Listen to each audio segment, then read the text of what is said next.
time that we call for registration of Spaza shops and other food handling outlets.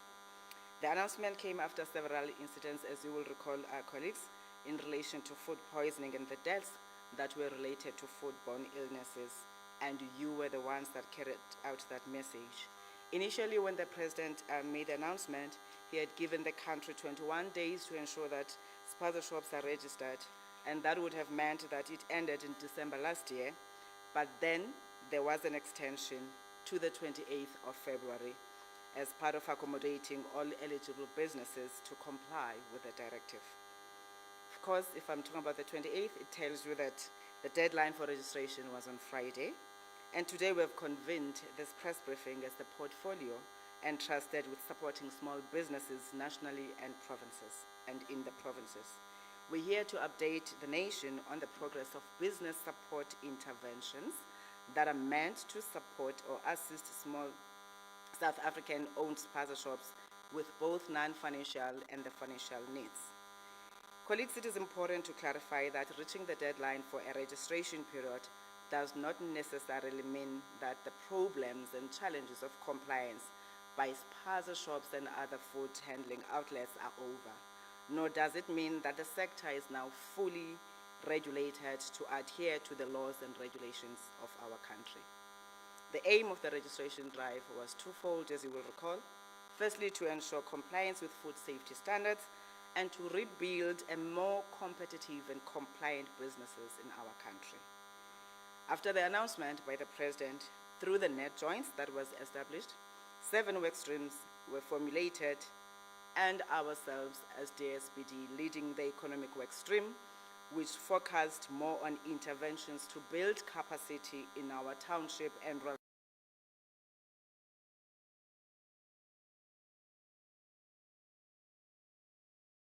I've heard that I'm not here as the department only. We've supported the registration through the net joints, as I indicated, and we will have the net joints briefing the nation in the coming 2 weeks' time on the progress that have been made, the number that has been registered, and therefore what then happens next. Ours is to focus on the business support for those that have adhered to the call. Key from our side was to form a NEF center, which was formed by the MECs responsible for economic development throughout our provinces and the MMCs responsible for economic development at district level. And we did this because we wanted to closely monitor the registration process across the country. We visited 135 registration centers during this process in order to get first-hand experience of the challenges. Provincial teams were led by the department. As we said, it was a multidisciplinary process, but in the specific ones, we led and support was received overwhelmingly from all provinces and the municipalities. We do know that the process had challenges, with many municipalities not having electronic business registration systems. We found that only 60 out of the municipalities in the country have a digital business registration system.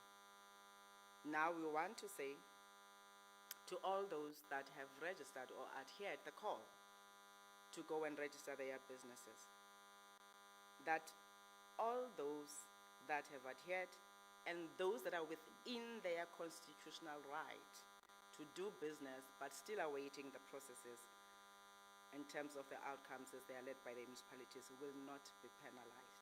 It is important that I emphasize this point because some businesses did adhere to the President's call and went to register, but because of what I've explained, that other municipalities are still undertaking manual processes and also the confirmation of certain documentation, which means it is not the fault of the business owners. It is government's responsibility to smoothen the process. This is why we're saying those businesses will not be penalized. We understand the difficulties and costs that are associated with becoming compliant, and this is why we've committed that over the next 6 months, we'll be supporting those Spaza shops who applied but are not yet compliant with non-financial support to enable their successful registration by ensuring that they are compliant.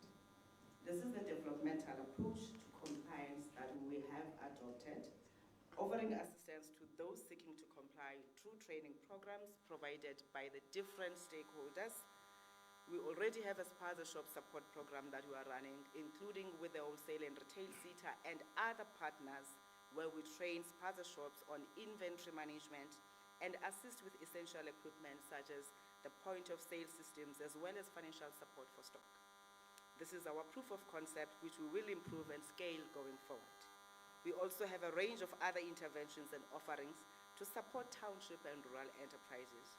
And amongst those, we're looking at providing business infrastructure, as well as wholesale and direct lending for those that are needing finances, credit guarantees, and equipment when necessary. We offer to banks credit guarantee so that they can be able to lend to township and rural enterprises, as they always claim that township and rural businesses, more so small businesses, pose a high risk to their business. This is why we are providing credit guarantee, so that our businesses can be able to access finance from the banks. We will now take the initiative that we are going to scale up. We have already announced the 500 million Spaza Shop Support Fund that is between the Department of Small Business Development and DTIC, with 150 million rands that is contributed by the Department of Small Business Development and 350 million rands provided by the Department of Trade, Industry and Competition. And we are soon to launch that in the next coming 2 weeks, and a date will be communicated because we're still aligning diaries of all those that are involved. As I said, we are all working as a collective. Other businesses will still benefit from existing departmental funds, both by NEF, through our portfolio, the economic development initiatives in the provinces and the municipalities, including financial support through the DFIs. Now, the 500 million Spaza Shop Support Fund aims to achieve economies of scale by linking Spaza shops and food handling outlets to buying in groups for bulk purchasing. Many business people have complained that they're not able to get discounts, and we have observed that it is because they buy as individuals. Now we're trying to encourage them to work together so that they can be able to negotiate in bulk, and this is why we are utilizing this fund to say those that would have supported indeed will then participate in the bulk buying support. We're also looking at building business capacity, as I've spoken about the training that we provide, because we realized in the process of registration that some owners don't even know what is it that they're expected to have in the building that they own, in the equipment that they have, just like we still see others in containers, because they're not aware, but they're grabbing a business opportunity. And we do believe that providing training and education on that aspect will really assist by building capacity for them to understand how to be compliant and remain in business. Of course, we're also looking at enhancing market competitiveness to help the Spaza shops and food handling outlets to compete with some retailers that are in their areas. We have agreed with Minister Dow and the MECs here that we have supported a lot of locally produced products that are loved by many people, which is why in the offerings, in the packages that we'll be giving, some of those products will then be integrated and offered.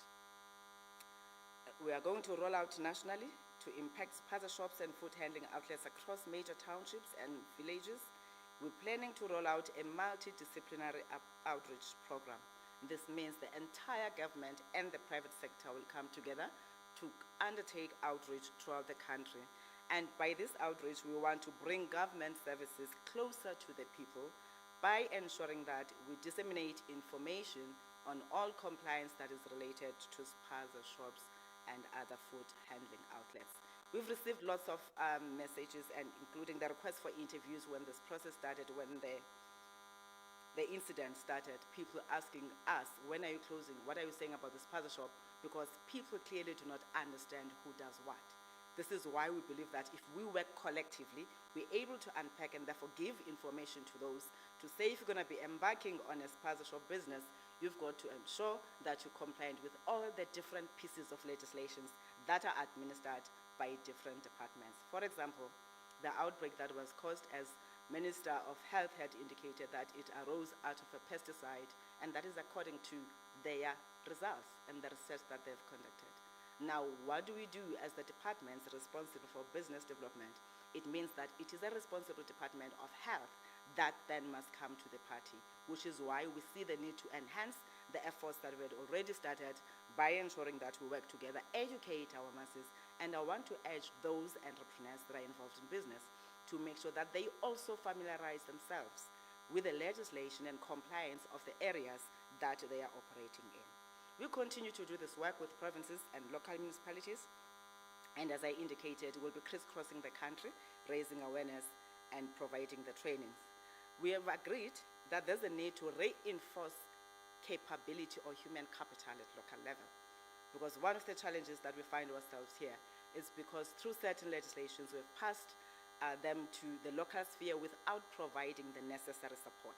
That is why from our side we said we're going to contract 63 people that will act as business regulation officers and DDM champions to work with the district municipalities in assisting them with the work that we're talking about. And remember, we remain a DDM-focused government. Work doesn't happen at national level. Work happens at the local level. That is why we emphasize the need for participation by the LED officers or leaders in the municipalities. Therefore, this is an approach that goes across all the spheres. The regulatory environment needs to be streamlined, colleagues. I did talk about that to say we've discovered that only 60 have digitized systems.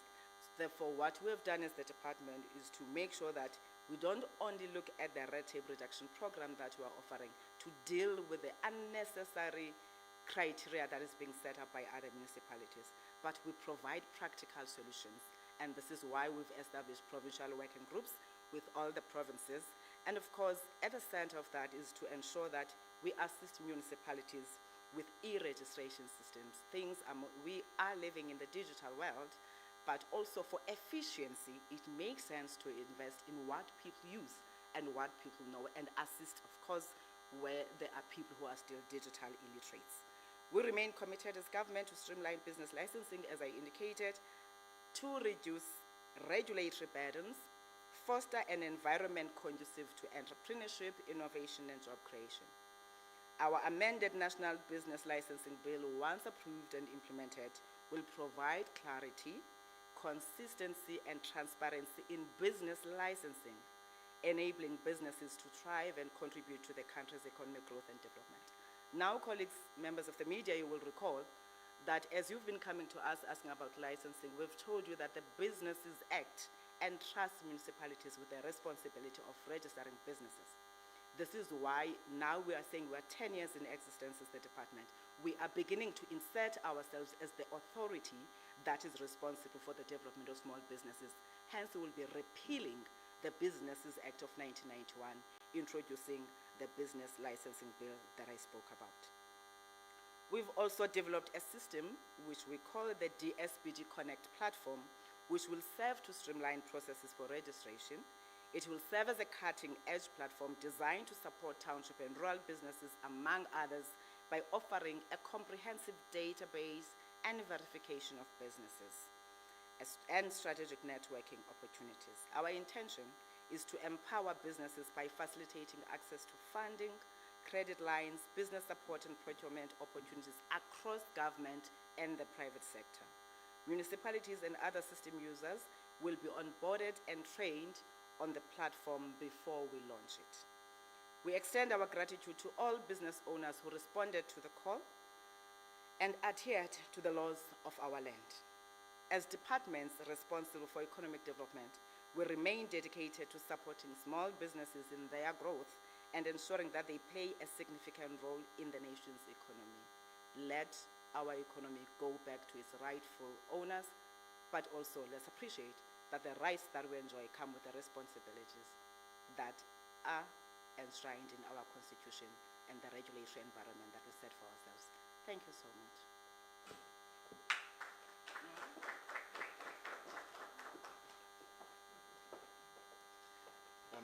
Thank you very much, Minister, for that comprehensive report. Colleagues, I'm Sipe Matanda, the Director for Communications Management at the Department of Small Business Development. We're going to take questions here first and another round online with my colleagues that are going to be assisting me with that. And we are opening now the session for questions, colleagues. Gonna be number 1, number 2, number 3. Okay, is that all, colleagues? 3 questions for now.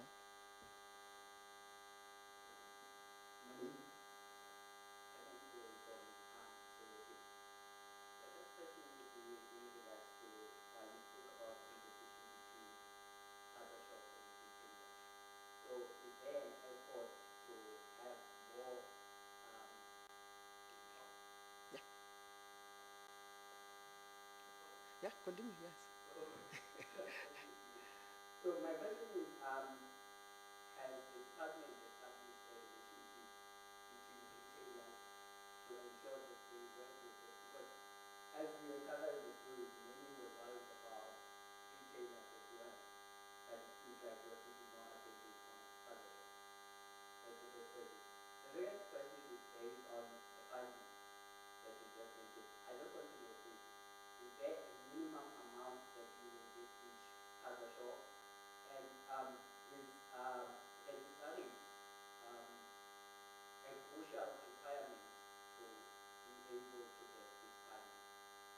Thank you. Okay, Mangoba.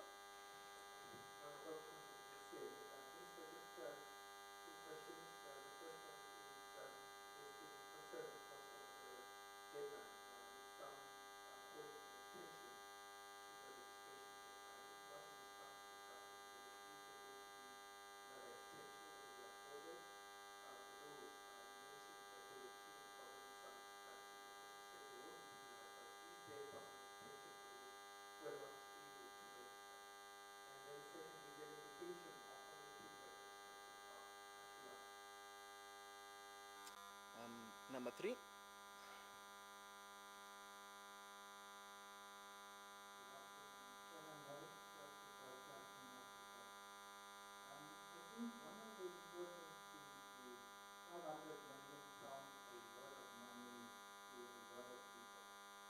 When you divide it by 9, it gives you for province 5.1 million.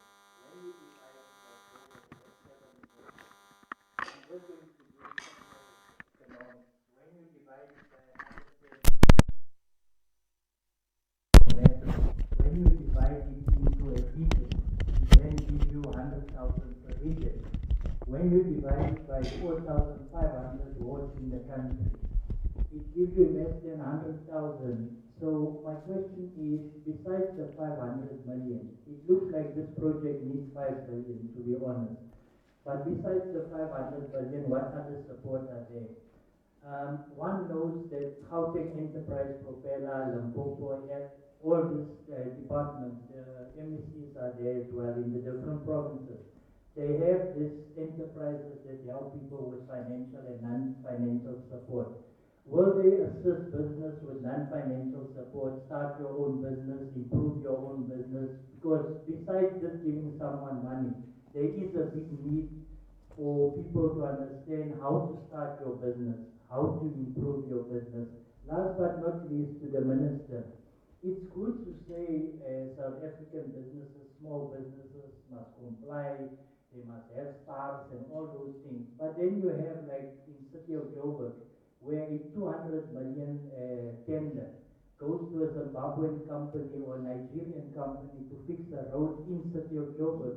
So how should we feel as black-owned businesses when that happens? Thank you. Thank you very much, colleagues. Before we go to Zola, colleagues, we also have our MSs from our provinces, Free State, Eastern Cape, and Northwest. You are free to ask questions from them also. Zola?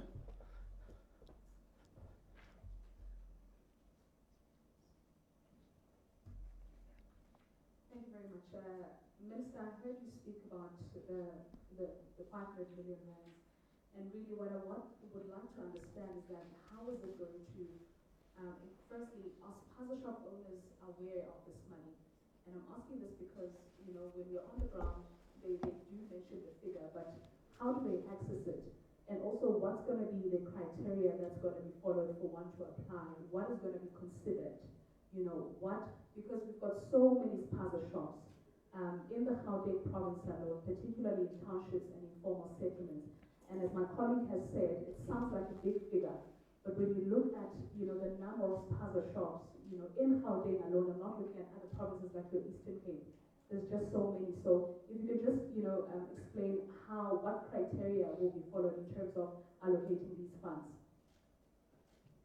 Thank you very much, colleagues. Minister, I think the interest more is on the 500 million from our colleagues. Any questions for the MECs? Okay, Minister? Yeah.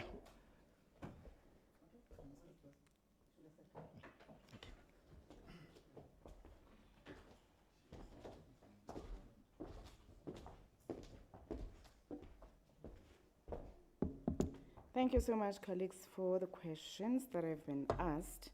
As indicated, we'll have the MECs also coming to respond to some of the things.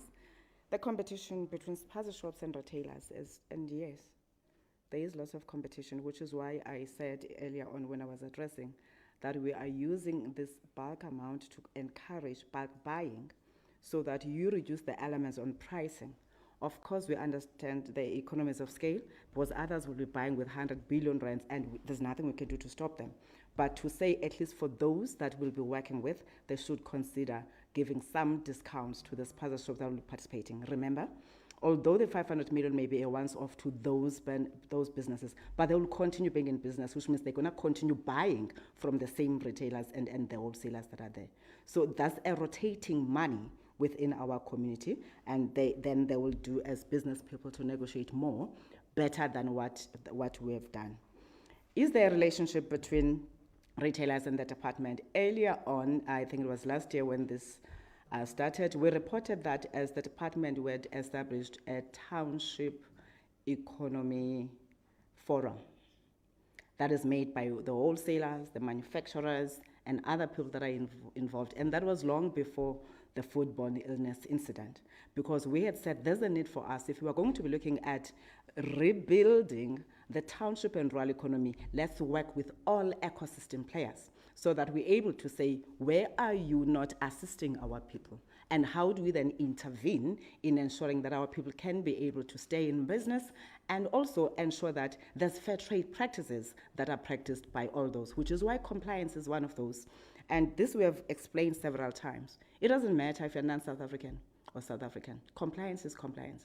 If you are given access to do business, you've got to make sure that you're compliant with all the laws of our country. And it's the same message that we are giving, which is why we're not only engaging the retailers and big business, we're engaging the traditional leaders, because some of the spaza shops are found in the locals. We're working with township associations to make sure that they are part and they provide solutions because they have lived experiences outside us that are not running spaza shops. The minimum amount for a spaza shop, for a startup, we have said we're starting at 10,000 rands. Again, this is informed by the information that we're getting from the ecosystem.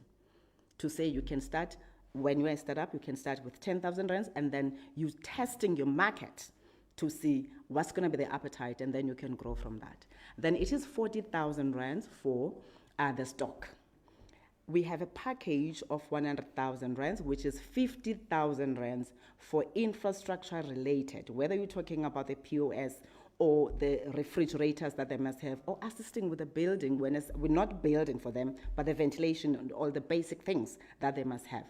So for those that would have been found to be not compliant within the building site, we will assist with those. So whatever that is picked up by inspectors, remember it is registration and inspections are ongoing.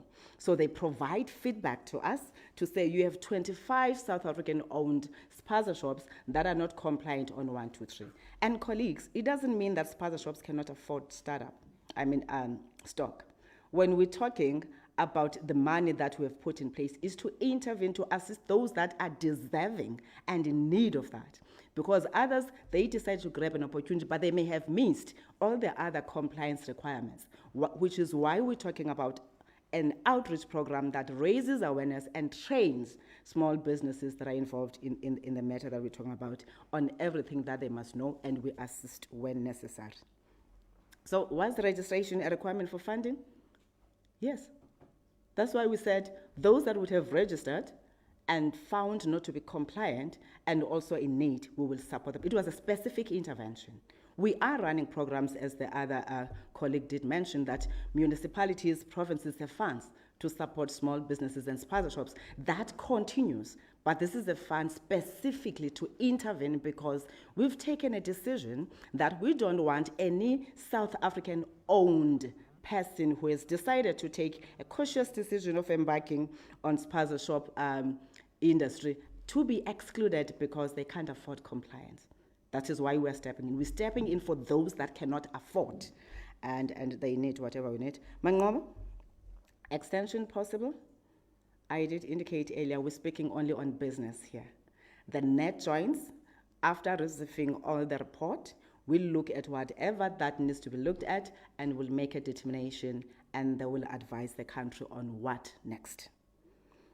That also talks to the data of the registered spaza shops. The net joins will do that. The registration was only on Friday, and then that information needs to be consolidated, because I know the next thing you'll be saying, Minister, you said 25,000 are registered, but this is the data that we are getting. It is important that we make sure that we have scrutinized all the information that we are receiving from our registration centers.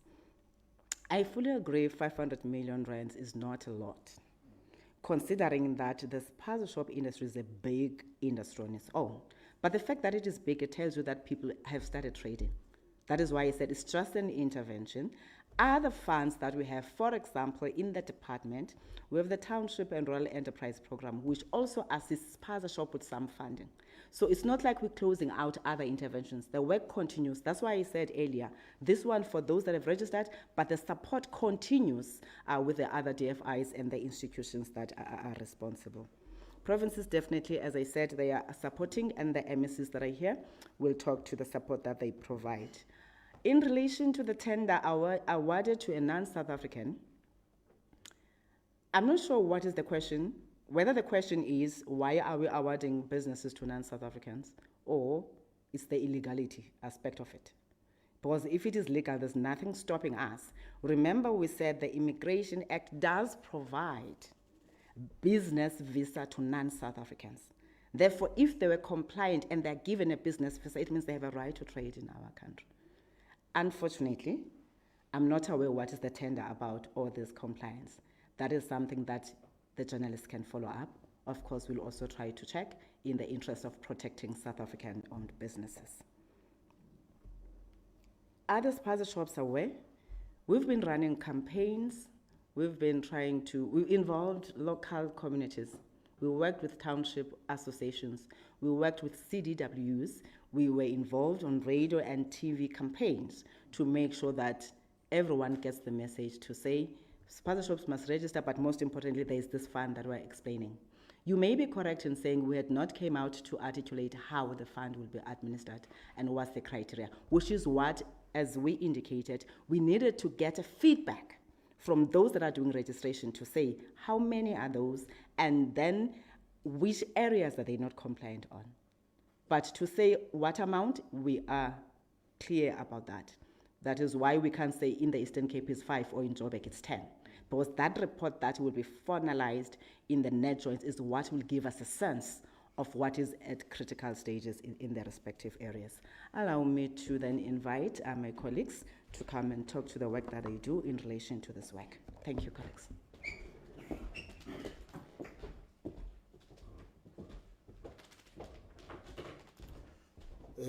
Thank you, Minister, my colleagues. In the Free State, we have been taking some initiatives to try and assist, having also realized that 500 million was not a lot.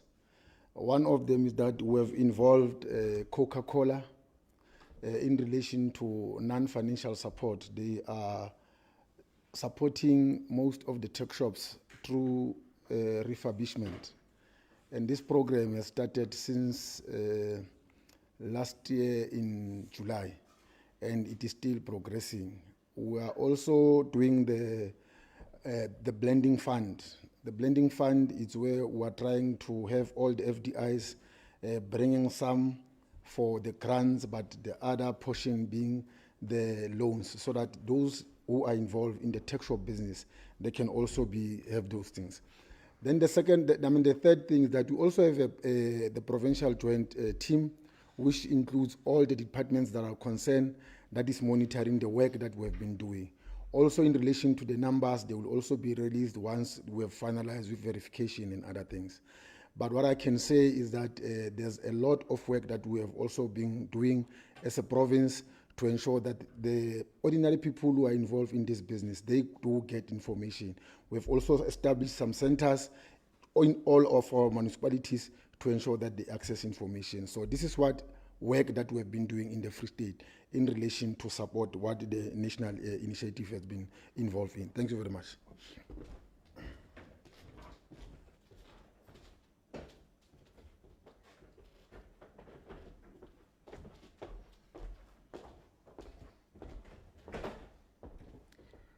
Thank you. From the Northwest, let me also join the Minister and agree that we work as a collective, as government, because whatever that the Minister has been saying is actually part of the collaboration that we have with the National Ministry. And it is important to note that the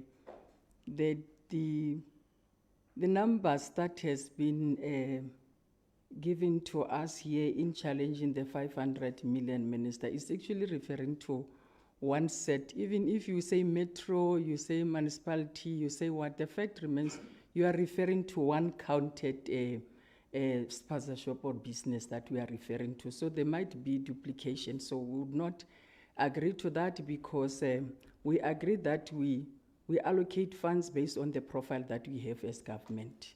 So the 500 million has considered the ecosystem and the collaboration that we have from the level of municipality up to this level, and we might be referring to the same individuals. But key also to indicate that from the side of the Northwest, our focus here, Minister, have outlined very clear in the statement that we are focusing mainly on the broader pronouncement of the President, but the key mandate that is performed by us as department, concentrating on small business support. We also have, like Free State, it's common that we have first had to put systems in place that respond to the presidential call. The Minister spoke of the 60. I am talking to the 600 ambassadors, we call them ambassadors, that we have dispatched to the ground to focus on each and every ward to profile what is happening in as far as the operations is concerned. At the back of our mind is empowerment and support and transformation.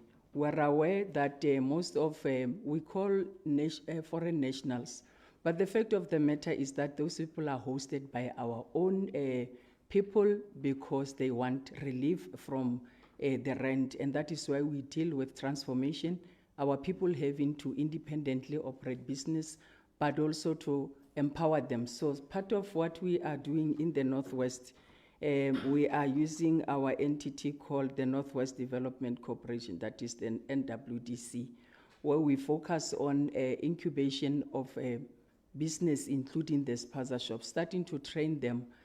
Our main focus also is our bill. The Minister spoke of the legislation review on the national licensing. We have already, as the Northwest, we are done with the Business Licensing Act of the Northwest. We have some regulations that operates, that draw comfort from the bigger act that is national.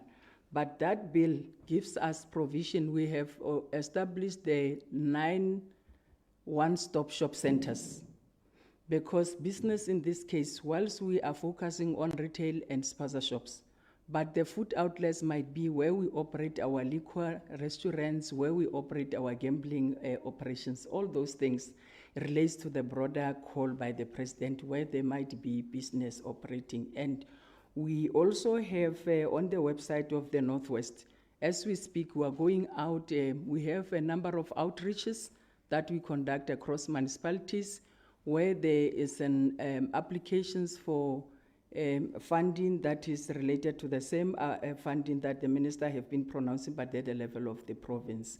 It is online. There's a link. It has closed on the 27th of March, which is focusing mainly on funding small business. But we also have the hubs that we have launched, and this time around as the Northwest, we have even established a hub in the university, because that hub seeks to start to look into all those graduates that are in the streams of business, so that they might also look at there's a broader picture about business support. It's not only to buy stock to people, but it's also about to empower them such that the state can not only be the source for funding. We also, like the Coca-Cola, we are also, as the Northwest, engaging Coca-Cola to form collaboration. We also have other private establishments that we are doing. And I think the minister, if we were to take the communities on board, we'll tell them that this collaboration with the national department is big.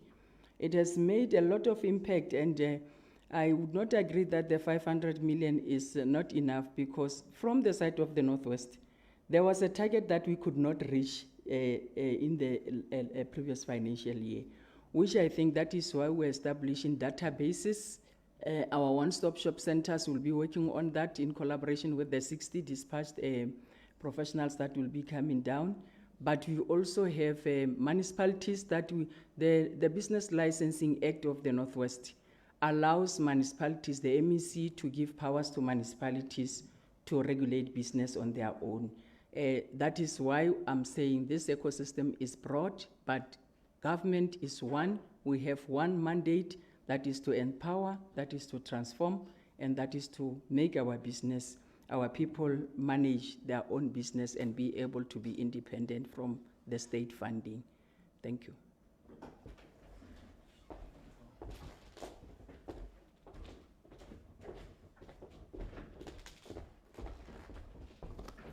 Thank you, and good afternoon, Minister, colleagues, and everybody that is part of this session.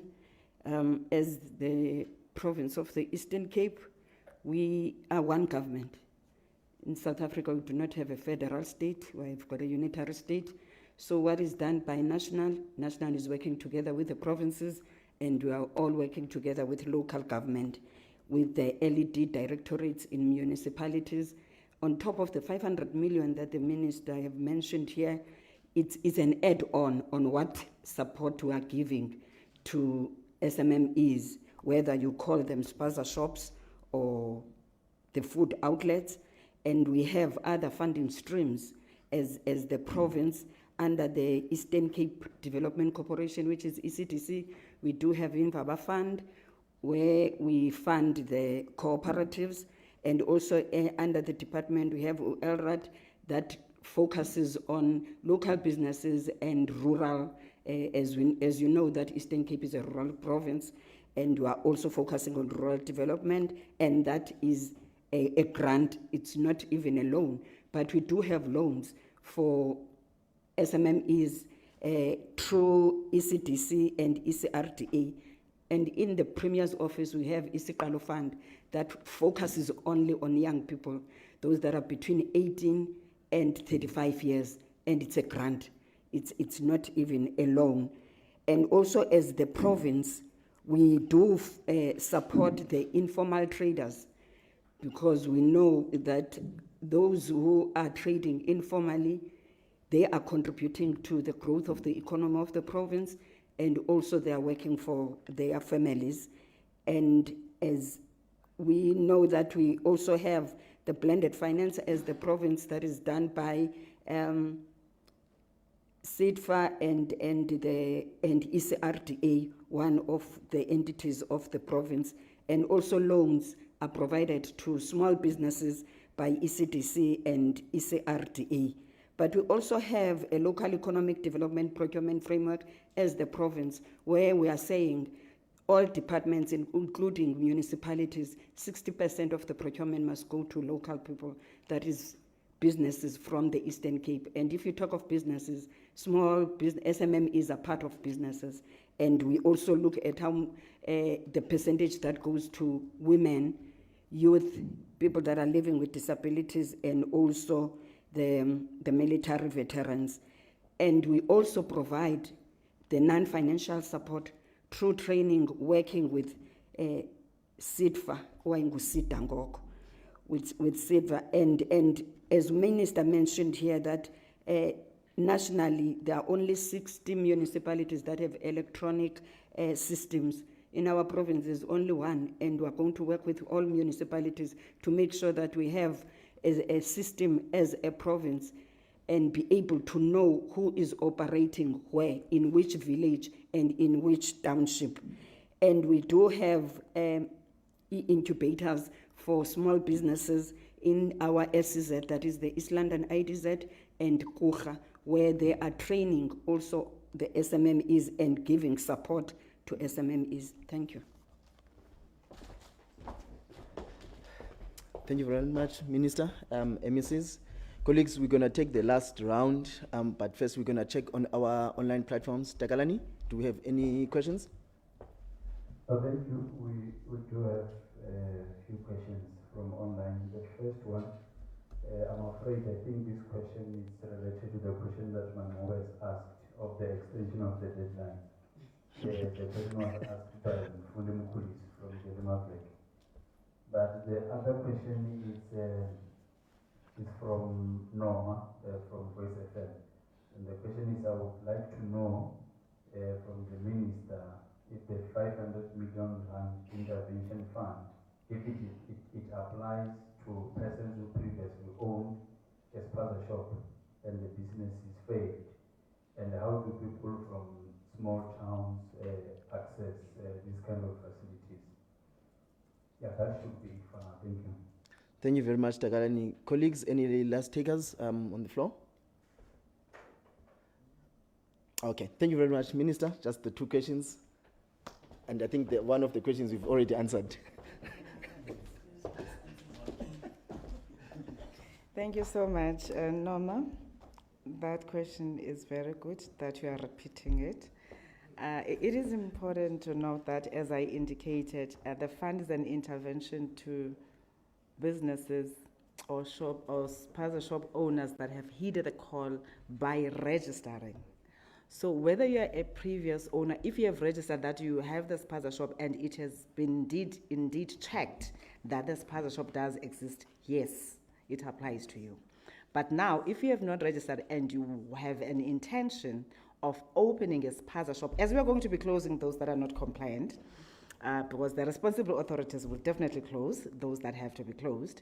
So it's an opportunity. If those that will be closed then will not be coming into business immediately, which is why when I explained earlier, I said those that are South African owned and have taken the initiative to go and register, within 6 months, we've made that commitment to assist them with all the compliance. So there's going to be those that may not be. For example, if you are illegal in South Africa, it means you must go back home and start the process afresh of applying to come back to South Africa before you do business. And it's an opportunity for a South African that knows how to run a Spaza shop that intends to. I also indicated that as part of the support, we also have an amount of 10,000 rands worth of stock that goes to startups. Startups are people who are starting afresh because there is an opportunity in the area of a Spaza shop that can work.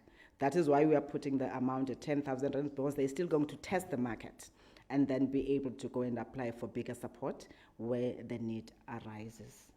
Is there anything I've not responded to? No, I think you've responded. All right. Thank you so much. Thank you, Minister. Colleagues, thank you very much. That was our last round. And any announcements in terms of the launch of the fund, we will communicate to you. But thank you very much for coming on a Sunday afternoon for our briefing. Thank you very much, Minister. Thank you very much, MECs. And thank you very much, colleagues.